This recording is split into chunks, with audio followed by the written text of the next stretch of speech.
आए हैं, ये भी थोड़े दिनों से आ रहे हैं, तो उनको क्या क्या रिजल्ट मिला है, क्या क्या प्रॉब्लम थे और कहाँ कहाँ पे उन्होंने ये ट्रीटमेंट ली, ठीक है, इसके लिए कितना पैसा खर्च किया, सब हम उनको पूछने वाले हैं।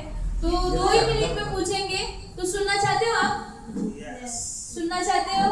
यस। ओके, तो पहले आपका नाम बताएं मुझे। संध्या परमशाली। संध्या परमशाली आई का नाम है, बहुत अच्छा सा नाम है, तो उनको रिजल्ट भी उससे अच्छा ही मिला होगा, ऐसी मैं आशा करती हूँ। तो आप अपना रिजल्ट बताना है सबको, ठीक है?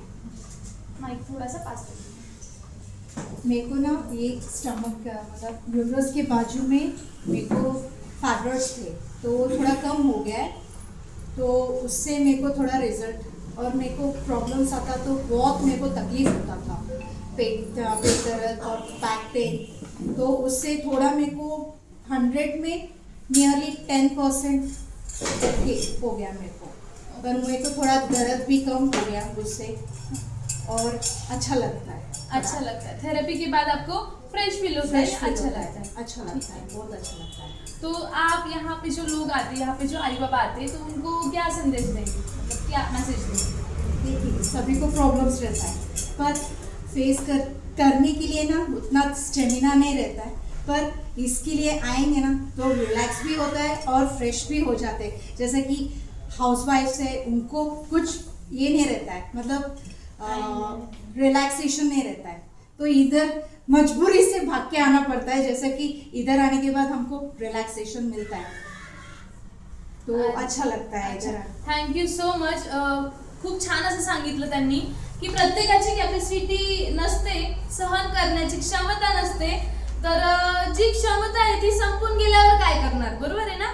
तर म्हणून सहन करण्याची कॅपॅसिटी नाहीये तर त्याच्या आधीच इथे येणं गरजेचं आहे, थेरपी घेणं गरजेचं आहे। आणि अजून एक गोष्ट खूप छान अशी सांगितली त्यांनी की जी लेडीज आहे ती नेहमी काय करते, काम करते, ठीक आहे, घरातलं काम कर, हस्बंडचं काम कर, मुलांचं काम कर, सासू सासऱ्यांचं कर, सगळ्यांचं बघते, पण स्वतःकडे लक्ष द्यायला टाइम असतो का?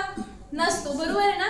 म्हणून ज्या वेळेस प्रॉब्लेम अचानक उद्भवतात तेव्हा आपल्याला ट्रीटमेंट नाही घ्यायची, तर प्रॉब्लेम होऊच नाही किंवा आपण आपले जे कामं करतोय, जे डेली लाईफमध्ये डेलीचे जे रुटीन आहे त्याच्यामध्ये आपल्याला प्रॉब्लेम्स येऊ नये म्हणून आपण आजच थेरपी घेतली तर खूप जास्त बेस्ट आहे आणि पुढे जाऊन आपल्याला ते प्रॉब्लेम फेस करायची गरज नाहीये।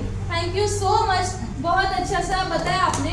आणि यांना सुद्धा यांच्या हस्बंडने आणलं होतं, तर बघा एक गोष्ट असते की तुम्ही येता इथे, पण सगळ्यात पहिले तुमची काळजी तर तुम्हाला आहे, पण तुमच्या फॅमिलीची काळजी करणं सुद्धा गरजेचं आहे। तसंच आपल्या आज अमृता वाघताईंनी केलं, हस्बंडला घेऊन आलाय, त्यांचे जे भाऊ आहे संकेत दादा, संकेत जाधव दादा आहे, त्यांनी सुद्धा त्यांच्या मिसेसला घेऊन आले आणि आई वडिलांना सुद्धा सांगितलं, असं सांगत चला जेणेकरून काय होणार आहे, तुमची फॅमिली सुरक्षित राहणार आहे।